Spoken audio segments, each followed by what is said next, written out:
কিরে সেঙ্গু, কতক্ষণ হয়ে গেল চেম্বার খুললাম, এখনো একজনও ক্লায়েন্ট আসছে না কেন রে? এখানকার কারো জীবনে কি কোনো দুঃখ কষ্ট সমস্যা নেই? এখানকার সবাই কি সুখী হয়ে গেছে? দুঃখ আবার নেই, এখানকার সবার জীবন একদম সমস্যায় জর্জরিত। সমস্যায় জর্জরিত হলে এখনো কোনো ক্লায়েন্ট আসছে না কেন? এখন সকাল 8টা বাজে, তো সবার বাড়িতে এখন ঝগড়াঝাটি চলছে। ঝগড়াঝাটি থামুক, তারপর দেখবেন সবাই সুরসুর করে চলে আসবে। ভেতরে আসতে পারি? সেটা আবার বলতে হয়? এসো এসো, তাড়াতাড়ি এসো, ফুর্তি করে এসো। দাদা, একটা কথা বলবো। কি কথা? তাড়াতাড়ি বলো, তাড়াতাড়ি। তোমাদের এই বাবা কি গোল্ড মেডালিস্ট? শুধু কি গোল্ড মেডালিস্ট? উনি রূপা, লোহা, তামা, দস্তা, টিন সব মেডালিস্ট। আমি গোল্ড মেডালিস্টের কথা শুনেছি, কিন্তু রূপা, লোহা, তামা, টিন, দস্তা মেডালিস্ট সেগুলো আবার কি? ওগুলো তোমাকে জানতে হবে না, তুমি চুপচাপ বসো আর তোমার সমস্যা বলো। বল বেটা, তোর সমস্যা কি? বাবা, আমি গোল্ড মেডালিস্টের নাম শুনেছি, কিন্তু এই রূপা, তামা, লোহা, দস্তা, টিন মেডালিস্ট সেগুলো আবার কি? তুই কি এইগুলো জানার জন্য আমার কাছে এসেছিস? না বাবা, মানে আমার খুব জানতে ইচ্ছে করছে, তো তাই জিজ্ঞেস করলাম। ওই রূপা, তামা, লোহা, দস্তা, টিন মেডেলগুলো আমি বিদেশ থেকে পেয়েছি। ওইগুলো তুই বুঝবি না, তোর প্রবলেম কি আছে বল। বাবা, সামনেই আমার পরীক্ষা। কি পরীক্ষা? মাধ্যমিক পরীক্ষা বাবা। পরীক্ষাটা কি তোর একারই নাকি তোদের ক্লাসের সবার? আমাদের ক্লাসের সবারই বাবা। তাহলে তুই আমার মাধ্যমিক পরীক্ষা বলছিস কেন? বল, আমাদের মাধ্যমিক পরীক্ষা। হ্যাঁ বাবা, আমাদের মাধ্যমিক পরীক্ষা। এবার বল, তোর সমস্যা কি? বাবা, আমি দিনরাত পড়াশোনা করে পড়াগুলো মুখস্থ করি, কিন্তু কোনো পড়াই আমার মনে থাকে না। তাহলে পড়াগুলো কোথায় থাকে? কোথাও থাকে না বাবা। কোথায়ও থাকে না মানে? তুই এরপর থেকে পড়াশোনা করার সময় তোর কাছে বড় বড় মাটির হাঁড়ি রাখবি। তারপর পড়া মুখস্থ করে পড়াগুলো ওই মাটির হাঁড়ির মধ্যে রাখবি। দেখবি সব পড়াগুলো ভালো থাকবে। চালাকির দ্বারা কাঁঠাল পাকানো যায়, কিন্তু ইঁচড় পাকানো যায় না। পড়াশোনা মুখস্থ করে সবাই তো মনের মধ্যে রাখে, আমি মাটির হাড়ির মধ্যে পড়াশোনা রাখবো কি করে বাবা? যেভাবে মাটির হাঁড়ির মধ্যে সবাই জল ভরে রাখে, সেইভাবে তুই পড়াশোনা ভরে রাখবি।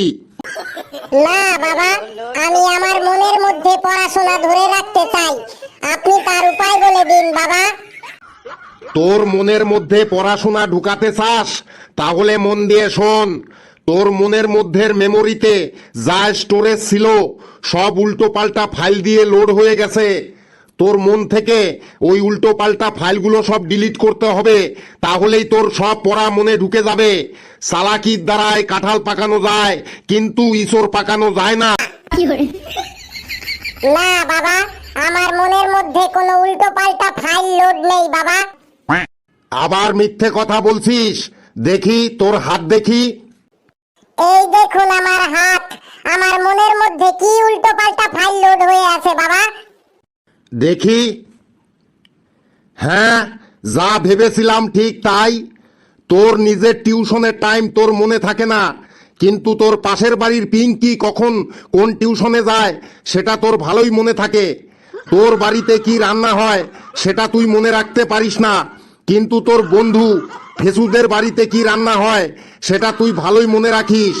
তুই টিউশনে মার খেলে তোর বাড়িতে এসে একদম মনে থাকে না, কিন্তু তোর ভাই গজা যদি মার খায় সেটা তোর ভালোই মনে থাকে।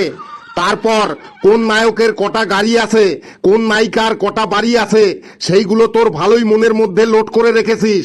তোর মনের ফাইলগুলো ওই সব লোড করে একদম স্টোর ফুল করে রেখেছিস। তাহলে তোর পড়া কি করে মনে থাকবে বল? আপনি তো একদম অন্তর্যামী বাবা। বাবা যেই জানি হোক, বাইরে টিনের বাক্সে 501 টাকা ফেলে এবার তুমি কেটে পড়ো। কেটে তো করব, কিন্তু মেমোরিটা কি করে খালি করব সেটা একবার বলে দিন বাবা। যে পদ্ধতিতে তুই তোর মেমোরিটা ফুল করেছিস, ঠিক সেই পদ্ধতিতেই তুই তোর মেমোরি খালি করবি। যা, ভাগ এবার এখান থেকে। আর একটা কথা শোন, চালাকির দ্বারায় কাঁঠাল পাকানো যায়, কিন্তু ইঁচড় পাকানো যায় না। বাইরে টিনের বাক্সে 501 টাকা, মনে থাকে জানো। May I come in? বাংলায় বলুন আর ভেতরে চলে আসুন। জয় ভোজা বাবার জয়। ওই সব জয় ঠয় পরে বলবেন, আগে আপনার প্রবলেম বলুন, প্রবলেম। বাবা, সামনেই আমার ছেলের উচ্চ মাধ্যমিক পরীক্ষা। আপনার ছেলের উচ্চ মাধ্যমিক পরীক্ষা, তো আমি কি করব? ছেলে একদম পড়তে বসতে চায় না, সব সময় শুধু মোবাইল নিয়ে পড়ে থাকে, সারা দিন রাত শুধু মোবাইল দেখে। ও যেন পড়তে বসে, তার একটা উপায় বলে দিন বাবা। আপনার বাড়িতে কারেন্টের লাইন আছে? হ্যাঁ আছে, আমার বাড়িতে কারেন্টের লাইন আছে। আজ বাড়ি গিয়েই আপনার বাড়ির কারেন্টের লাইনটা কেটে দিন, আর আপনার ছেলেকে হারিকেনের আলোতে পড়তে বলুন। দেখবেন তাহলেই ওর পড়াশোনায় মন বসে যাবে। চালাকির দ্বারায় কাঁঠাল পাকানো যায়, কিন্তু ইঁচড় পাকানো যায় না। কারেন্টের লাইন কেটে দিলে ওর পড়াশোনায় মন বসবে, সেটা আবার কেমন করে শুনি? দেখুন, আপনার বাড়ির কারেন্টের লাইন কেটে দিলে আপনার বাড়িতে আর কারেন্ট যাবে না, আর কারেন্ট না গেলে আপনার ছেলে আর মোবাইল চার্জ দিতে পারবে না, আর মোবাইল চার্জ না দিতে পারলে ও আর মোবাইল দেখতে পাবে না, আর তখনই মোবাইল দেখাটা কমে যাবে, আর সুরসুর করে ও পড়তে বসে যাবে। চালাকির দ্বারা কাঁঠাল পাকানো যায়, কিন্তু ইঁচড় পাকানো যায় না। কিন্তু বাবা, হ্যারিকেনের আলোতে আমার ছেলে পড়তে পারবে? কেন পারবে না? হ্যারিকেনের আলোতে তো কিছু দেখাই যায় না, পড়তে অনেক অসুবিধে হয়। পড়াটা কি আপনি করবেন নাকি আপনার ছেলে করবে? আমার ছেলে করবে। তাহলে আপনি চুপচাপ থাকুন। আপনার বয়স হয়েছে, আপনার চোখের পাওয়ার কমে গেছে, কিন্তু আপনার ছেলের চোখের পাওয়ার একদম ঠিক আছে। ওর হারিকেনের আলোতে পড়তে কোনো প্রবলেম হবে না। যান, আপনি নিশ্চিন্তে বাড়ি যান, আর বাড়িতে গিয়ে কারেন্টের লাইনটা কেটে দিন। আর একটা কথা মনে রাখবেন, চালাকির দ্বারায় কাঁঠাল পাকানো যায়, কিন্তু ইঁচড় পাকানো যায় না। জয় ভোজা বাবার জয়। শুধু জয় জয় করলেই আমাদের পেট চলবে না, যাবার সময় বাইরে টিনের বাক্সে 501 টাকা ফেলে দিয়ে যাবেন। জয় ভোজা বাবার জয়। পরের ক্লায়েন্ট চলে আসুন। বাবা বাবা, আমি খুব সমস্যায় পড়েছি বাবা। আনন্দের সময় কেউ আমার কাছে আসে না, সমস্যায় পড়লেই সবাই আমার কাছে আসে। বলুন আপনার সমস্যা কি, আর কতগুলি সমস্যা বলুন। বাবা, আমার মেয়ের কবে বিয়ে হবে? যেদিন বিয়ে দেবেন সেদিনই বিয়ে হবে। কিন্তু বাবা, বারবার আমার মেয়ের বিয়ে ঠিক হয়, আর বারবারই বিয়েটা ভেঙে যায়। कौन है ये लोग? বিয়ে ভেঙে যায় তার মানে বিয়েটা কি মাটি দিয়ে তৈরি নাকি কাঁচ দিয়ে তৈরি যে বারবার ভেঙে যায়? বিয়ে ভেঙে যায় মানে বিয়ে ক্যান্সেল হয়ে যায়। ऐसा नहीं हो सकता। বিয়েটা কি ট্রেন নাকি এরোপ্লেন যে ক্যান্সেল হয়ে যায়?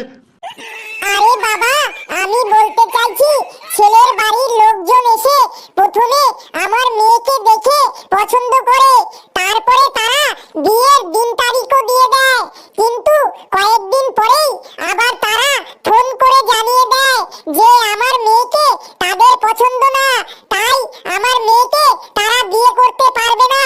এইভাবে বারবারই বিয়েটা ভেঙে যায়। ও, এই ব্যাপার। এই সামান্য ব্যাপারের জন্য আপনার এত টেনশন? বারবার বিয়ের দিন তারিখ ঠিক হয়ে যাবার পর বিয়েটা ভেঙে যায়, এটা সামান্য ব্যাপার হলো? मजा आया। সামান্যই তো। মন দিয়ে শুনুন, এরপর যখন আবার আপনার মেয়ের বিয়ে ঠিক হবে তখন আপনার মোবাইলটা সুইচ অফ করে রাখবেন। আর যতদিন না বিয়ের ডেট আসবে ততদিন আপনারা বাড়ি থেকে অন্য কোথাও গিয়ে থাকবেন। দেখবেন বিয়ের দিন বিয়ে করতে ছেলে তো আসবেই, ছেলের সাথে ছেলের বাপও আসবে। চালাকির দ্বারাই কাঁঠাল পাকানো যায়, কিন্তু ইঁচড় পাকানো যায় না। বাহ বাহ বাহ বাহ, দারুণ আইডিয়া দিলেন তো। জয় ভজা বাবার জয়। সমস্যা সমাধান হয়ে গেছে তো? যান এবার বাইরে গিয়ে টিনের বাক্সে 501 টাকা রেখে চলে যান। সেঙ্গু, দেখ আর কেউ আছে কিনা, না হলে এবার চেম্বার গোটাবো। জয় ভজা বাবার জয়। বল, তোর প্রবলেম কি? বাবা বাবা, গত 2 দিন ধরে আমার ডান হাতটা খুব চুলকাচ্ছে, তাহলে কি হবে আমার? তোর ডান হাত চুলকাচ্ছে? তাহলে শীঘ্রই তোর অর্থপ্রাপ্তি হবে, মানে তুই টাকা পাবি। বাবা বাবা, কালকে থেকে আমার বাঁ হাতটাও চুলকাচ্ছে। বলিস কি, তোর বাঁ হাতটাও চুলকাচ্ছে? তাহলে তোর আরো অর্থপ্রাপ্তি হবে, মানে তুই আরো অনেক টাকা পাবি। বাবা বাবা, সকালবেলায় না আমার ডান পাটা খুব চুলকাচ্ছিল। তাই নাকি? তোর ডান পাটা চুলকাচ্ছিল? তার মানে তোর দূরে কোথাও ভ্রমণ যাত্রা হবে। বাবা বাবা, একটু আগে না আমার বাঁ পাটাও চুলকাচ্ছিল। কি আশ্চর্য, তোর বাঁ পাটাও চুলকাচ্ছিল? তার মানে তোর শীঘ্রই বিদেশ যাত্রা হবে, মানে তুই বিদেশে ভ্রমণ করতে যাবি। বাবা বাবা, এখন আমার পাছাটা না খুব চুলকাচ্ছে। কি বললি? তোর পাছা চুলকাচ্ছে? আরে তোর চুলকানি হয়েছে, তুই তাড়াতাড়ি ডাক্তারের কাছে যা।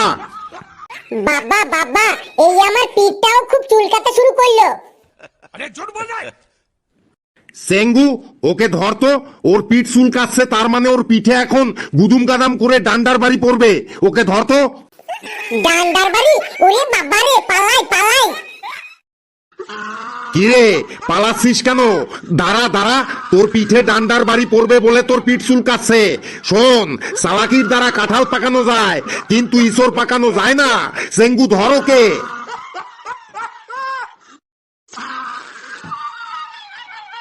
বন্ধুরা, ভিডিওটি কেমন লাগলো আপনারা কমেন্টসে জানাবেন কিন্তু। আর ভিডিওটি লাইক করবেন, যত পারেন শেয়ার করবেন, আর চ্যানেলটাকে সাবস্ক্রাইব করে আমাদের সাথেই থাকবেন।